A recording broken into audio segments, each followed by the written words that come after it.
Well, good evening. Once again, beautiful jazz musicians of University Prep, and welcome to another edition of tonight's Vinyl Delights.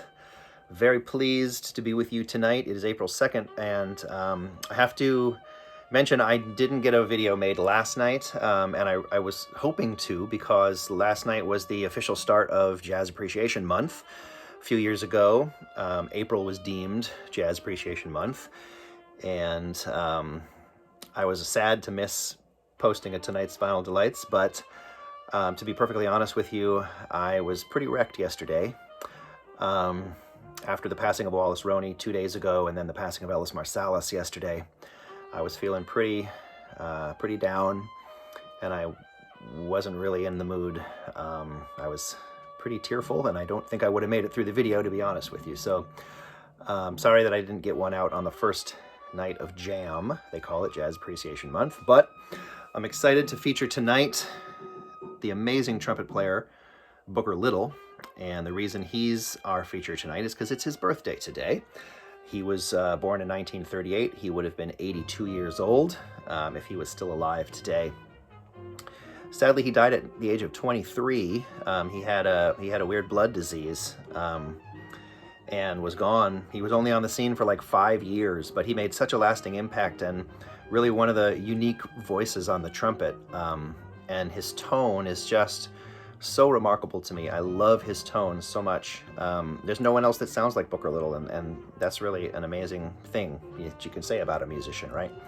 And not only his tone, but his conception, the way he played the horn, his harmonic conception, very different from the people who were around at the time, and even still today. I think people are still trying to figure out what Booker was all about.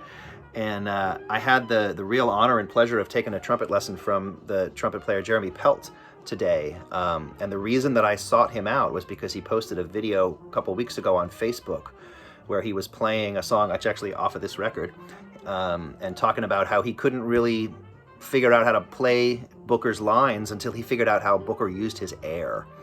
And so I was fascinated to talk to him about that today. We talked a lot about how to use your air properly, and I will be passing on a lot of the stuff that Jeremy told me today, because I think it's worthwhile for all of us, not just trumpet players, but all of us who blow wind into an instrument, right? But that just brought even more to mind that had to be Booker Little tonight. So this is his 1960 release. I think this was his first solo album. I'm not totally sure, but I believe it was.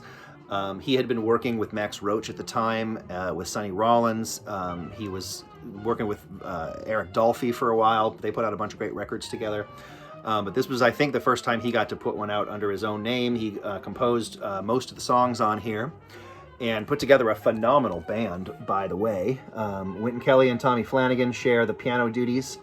The great Scott LaFaro is on bass here, and Roy Haynes, who is also in his 80s, maybe even 82, 84, something like that, still with us, still playing jazz music, and still out on the scene. So this is an all-star band for sure, and Booker's just phenomenal on here. So I chose to feature the cut called Minor Suite on here, and the reason I did so mostly was because I think it really focuses on Booker's tone, and it'll really give you a good sense of the way he used his air, and how he was able to get that trumpet to sing in the way that he does, particularly when he goes up into the upper register. It's really remarkable. It seems so effortless, and he uses that upper register so well and so melodically. Like, a lot of people use that upper register to scream, but Booker's up there like executing ideas, and it's really phenomenal. And this particular tune, it starts out with just Booker and Roy Haynes on the drums, and it's out of time, and Booker's playing sort of slow, and it's kind of sad. Feels sort of like a funeral march or a dirge or something, and then they bust into what you hear right now. They're swinging like crazy when they really get into the tune, and Booker just the lines are just flowing out of the bell of his horn. Like, it's just endless creativity, endless ideas, endless energy, and endless wind, right? And Tommy Flanagan, beautiful, beautiful piano player. He was young at the time. He was a very young man at this point. I mean, Booker was only 22 here, but I think Tommy Flanagan was even younger. But he had already established himself, and he's playing beautifully on here. And Scott LaFaro, the bass players, I'm sure you're aware of Scott LaFaro. We've probably talked about Scott LaFaro in the context of Bill Evans and his trio.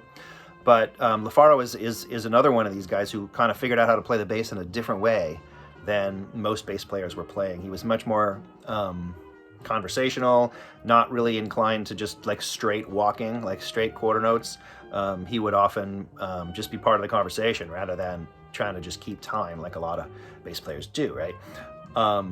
So check out LaFaro on here. Check out everybody, really. They're all just playing at such a high level. And this, again, just a lovely record, Booker Little. I bought this, actually, in fact, you know what? I'm wearing the Lionel Hampton shirt here. I bought this at the Lionel Hampton Festival a few years ago. There's one record store in Moscow, Idaho. Quimper Sound, I think it's called. I think I remember that, Quimper Sound. I hope I'm right about that. Great little record store. I think it was the first year that I was teaching at UPrep and we went to the Hampton Festival. I found the record store and this original 1960 stereo copy of this record was sitting there. I think I paid $35 for this. I think it's a $100 record probably. I couldn't believe that I stumbled onto this record in that record store in Moscow, Idaho. I was so psyched, and I've listened to it countless times since. So I hope you dig it, and I hope that it brings you some joy tonight. It's certainly bringing me joy tonight. I'm going to go and try to play along and see if I can keep up with Booker here. But take a listen, see if you can really get into that sound that he's making, see if you can check out what LaFaro is doing, what all the cats are doing on here. It's a really beautiful thing. Booker Little, people sleep on this cat. Not that many people talk about him, but boy, he really made a lasting effect after only 5 years in the scene, 23 years on the earth. We're still talking about Booker Little. We're still dealing with him. And then look at the cool design on here. That's a great drawing. And then on the gatefold inside, you got the valves there, Booker Little valves. Pretty nice. Time Records, 1960, Booker Little. Dig it. I hope you enjoy it. Have a lovely night, and I'll catch you tomorrow in class. Thanks for listening to tonight's Vinyl Delights.